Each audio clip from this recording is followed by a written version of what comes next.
So hello everyone, नमस्कार दोस्तों, स्वागत है आप सभी का आपके अपने परिवार सोनी एजुकेशन क्लासेस में। और अभी बनाए साथियों आपकी सुबह के 5। और अब से ये जो आपकी करंट अफेयर्स की क्लास है ये डेली चलेगी सुबह में 5 बजे। तो डेली में आप लोग सुबह में 5 बजे करंट अफेयर्स की क्लास है, जुड़ना मत भूलिएगा। और आज आप लोगों की 17 अप्रैल है, तो आज हम लोग 17 अप्रैल से बनने वाले सभी मोस्ट इंपोर्टेंट करंट अफेयर्स की न्यूज को डिस्कस करने वाले हैं। तो चलिए बिना किसी देरी की क्लास को शुरू करते हैं। लेकिन जैसा कि आप लोग जानते हैं, पहले हम लोग मात्र 2 मिनट के अंदर लास्ट क्लास के क्वेश्चनों को रिवीजन करते हैं। उसके बाद हम लोग आज के क्वेश्चनों को डिस्कस करते हैं। तो पहले हम लोग मात्र 2 मिनट के अंदर 16 अप्रैल के करंट अफेयर्स को क्विकली रिवीजन कर लेते हैं। उसके बाद आज के क्वेश्चनों को डिस्कस करेंगे। और आज के साथ ये जो क्वेश्चन है ये काफी ज्यादा महत्वपूर्ण भी रहने वाले हैं। आज की क्लास से आपको डेफिनेटली एग्जाम में प्रश्न देखने को मिलेगा। लास्ट क्लास के अंदर हम लोगों ने पढ़ा था कि अभी न्यूज वीक के कवर पेज पर छपने वाले दूसरे जो भारतीय प्रधानमंत्री हैं ये कौन बन गए हैं। ये बन चुके नरेंद्र मोदी। और यदि पूछे कि पहली कौन थी तो इंदिरा गांधी पहली थी। किस देश ने अभी ईरान के खिलाफ ऑपरेशन शेडर शुरू किया है तो ये ब्रिटेन ने। अभी किले कोर्ट पर खेले जाने वाला जो मोंटे कार्लो मास्टर है इसमें पुरुष एकल का खिताब किसने जीता है। नाम है इनका स्टेफेनोस सिट्सिपास। और इनका संबंध किस देश से है तो ग्रीस से। बैडमिंटन एशिया चैंपियनशिप 2024 इसमें पुरुष एकल का खिताब किसने जीता था जो जोनाथन क्रिस्टी ने। अभी वर्ल्ड ट्रेड ऑर्गेनाइजेशन यानी कि WTO के द्वारा एक रैंकिंग जारी की गई थी जिसका नाम है डिजिटल सेवा निर्यात रैंकिंग। इसमें भारत किस स्थान पर है तो चौथे स्थान पर पहुंच गया है। और भारत ने जर्मनी और चीन को पीछे छोड़ दिया है।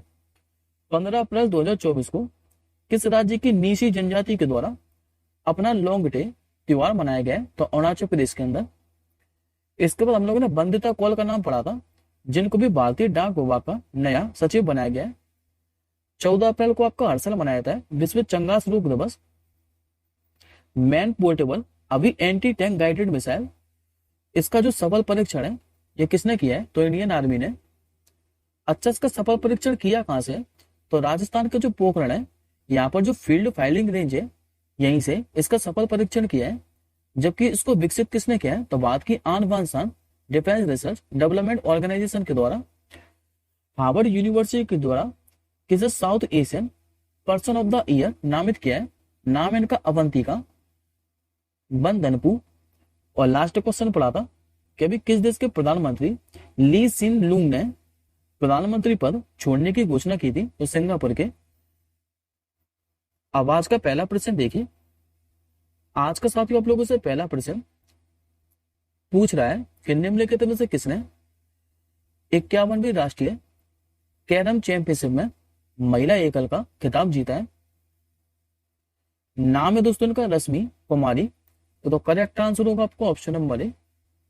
दरअसल साथियों जो रश्मि कुमारी है इन्होंने 12वीं बार राष्ट्रीय महिला कैरम चैंपियनशिप का खिताब अपने नाम किया है।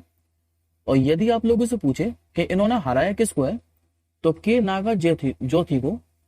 ये तो बात होगी साथियों महिला एकल की। अब इसी में बात करते हैं पुरुष एकल के बारे में। तो पुरुष एकल का जो खिताब है ये के श्रीनिवास ने जीता है।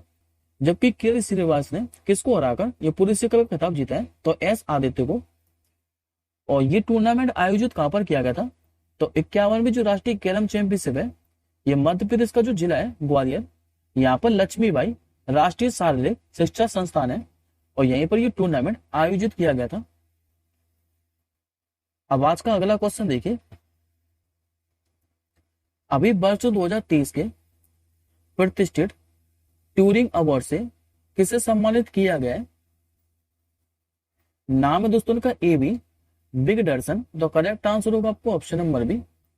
दरअसल आपकी जो AB बिगडरसन है ये इजराइल के प्रतिष्ठित गणितज्ञ हैं और इनको भी वर्ष 2023 के लिए प्रतिष्ठित ट्यूरिंग अवार्ड से सम्मानित किया गया है। अच्छा, इनको इस सम्मान से सम्मानित किसने किया है तो एसोसिएशन फॉर कंप्यूटिंग मशीन के द्वारा। और ये जो एसोसिएशन फॉर कंप्यूटिंग मशीन है ये उन व्यक्तियों को ये पुरस्कार प्रदान करती है जिन्होंने कंप्यूटिंग में महत्वपूर्ण या फिर स्थायी योगदान दिया हो। और इस पुरस्कार के तहत कितनी इनामी राशि दी जाती है तो $1 मिलियन की। पहली बार ये अवार्ड कब दिया गया था तो 1966 के अंदर। अब एक बार साथियों आप लोग बाकी के नाम और देखिए।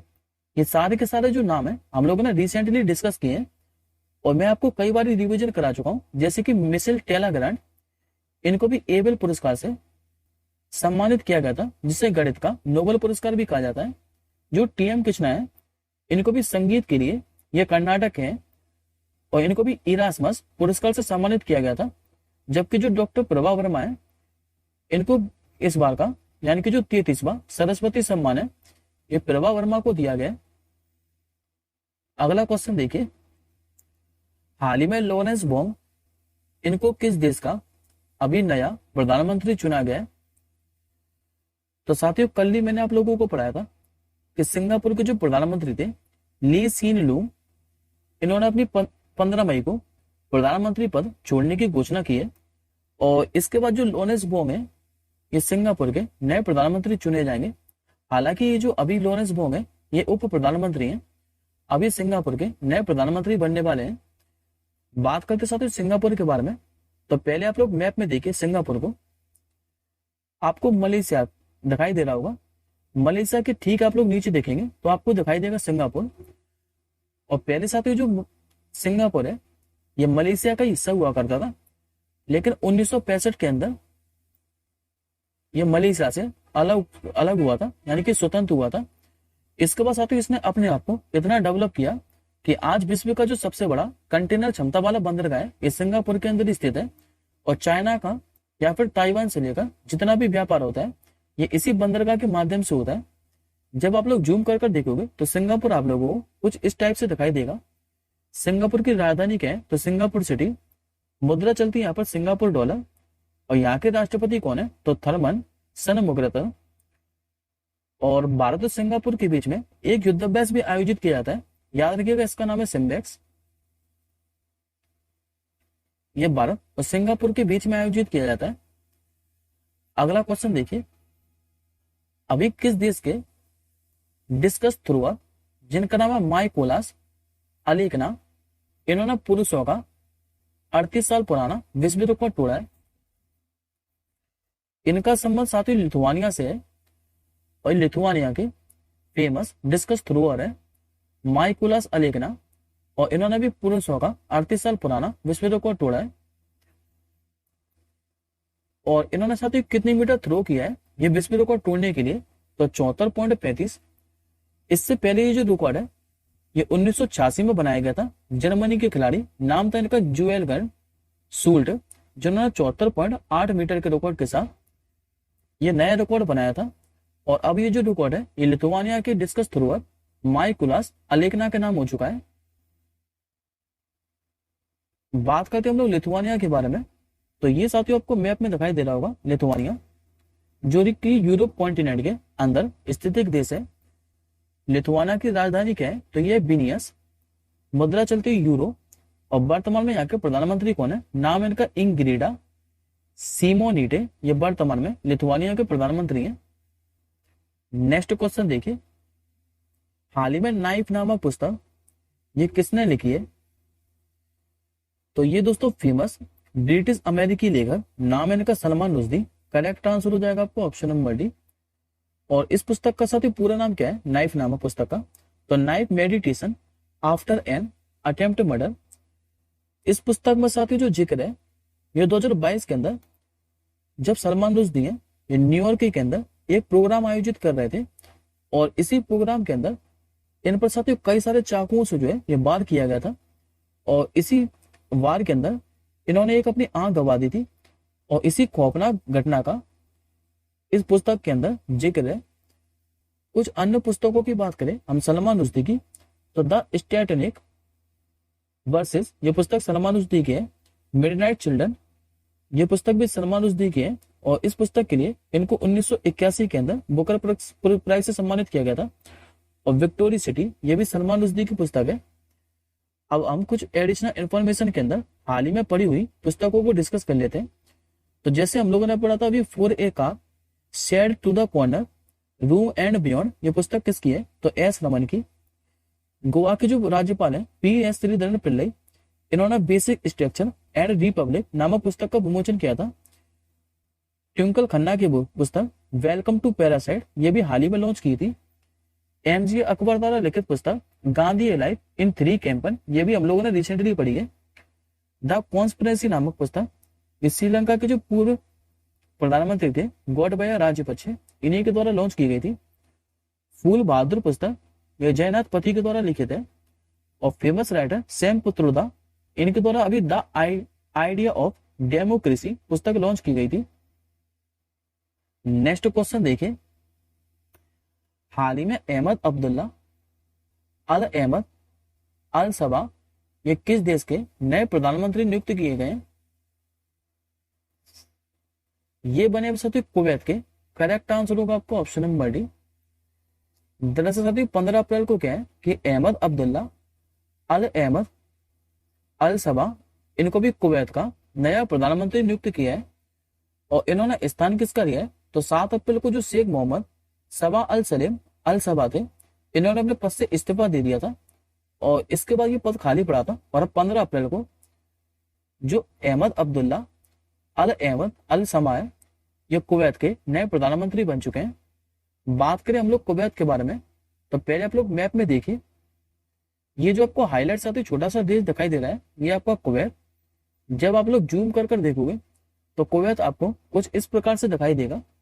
कुवैत की राजधानी क्या है? तो ये कुवैत के नाम पर ही है, कुवैत सिटी। मुद्रा क्या चलती है यहाँ पर? तो कुवैती दिनार। और अब यहाँ के नए प्रधानमंत्री कौन बन गए? तो अहमद अब्दुल्ला अल अहमद अल सबा। अगला क्वेश्चन देखिए, हाल ही में मेनिनजाइटिस की मैन 5 वैक्सीन बनाने वाला विश्व का जो पहला देश है, ये कौन सा बन गया है? तो ये दोस्तों आपका काफी ज्यादा इंपॉर्टेंट प्रश्न है, डबल स्टार मार्क के करिएगा, आपको डेफिनेटली एग्जाम में देखने को मिलेगा, क्योंकि ये बना है नाइजीरिया देश। करेक्ट आंसर होगा आपको ऑप्शन नंबर ए।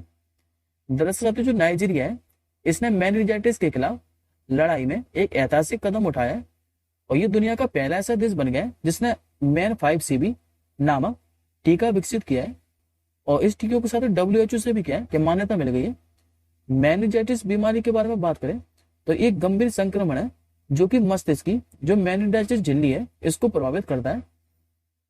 बात करते हैं हम लोग नाइजीरिया के बारे में, तो मैप मेरे साथ आपका पूरा अफ्रीका कॉन्टिनेंट, और अफ्रीका कॉन्टिनेंट में आप लोग पश्चिम की साइड देखेंगे तो ये आपको नाइजीरिया देखने को मिलेगा। राजधानी क्या है यहाँ की? और जब जूम कर देखोगे तो इस प्रकार से दिखाई देगा नाइजीरिया।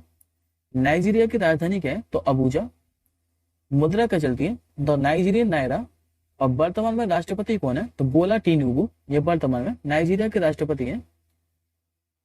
नेक्स्ट क्वेश्चन देखिए, विश्व जो कला दिवस है, ये प्रति वर्ष आपका कब मनाया जाता है?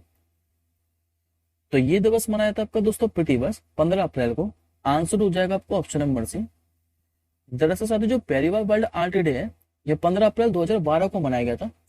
और इस खास मौके पर कला में रुचि रखने वाले कई जो लोग हैं, ये अपनी कला का प्रदर्शन करते हैं और हर साल किसी न किसी विषय के साथ मनाया जाता है। 2024 के लिए इसकी थीम क्या रहने वाली है? तो एक garden of expression cultivating community through art, जो 2024 के लिए वर्ल्ड आर्ट डे की थीम है।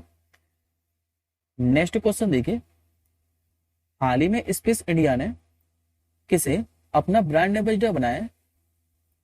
नाम इनके साथ संजना सांगी। करेक्ट आंसर होगा आपको ऑप्शन नंबर बी। दरअसल जो स्पेस इंडिया है, इसने जमीनी स्तर पर वैज्ञानिक स्वभाव को विकसित करते हुए जिज्ञासा को बढ़ावा देने के उद्देश्य से कार्य करता है ये। और 2001 में स्थापित जो स्पेस इंडिया है, इसने अभी तक 1.5 मिलियन से अधिक छात्रों को प्रेरित किया है और पूरे भारत में 1000 स्कूलों के पाठ्यक्रम में खगोल विज्ञान और अंतरिक्ष विज्ञान के एकीकरण की इसने सुविधा प्रदान की है। और अब इसके जो नई ब्रांड एम्बेसडर बन गई, ये बन चुकी है संजना सांगी।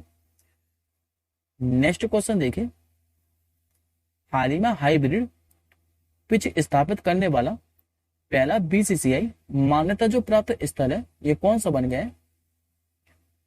ये बन चुका भी Himachal Pradesh cricket association stadium, जो कि धर्मशाला के अंदर है। आंसर हो जाएगा आपको ऑप्शन नंबर सी।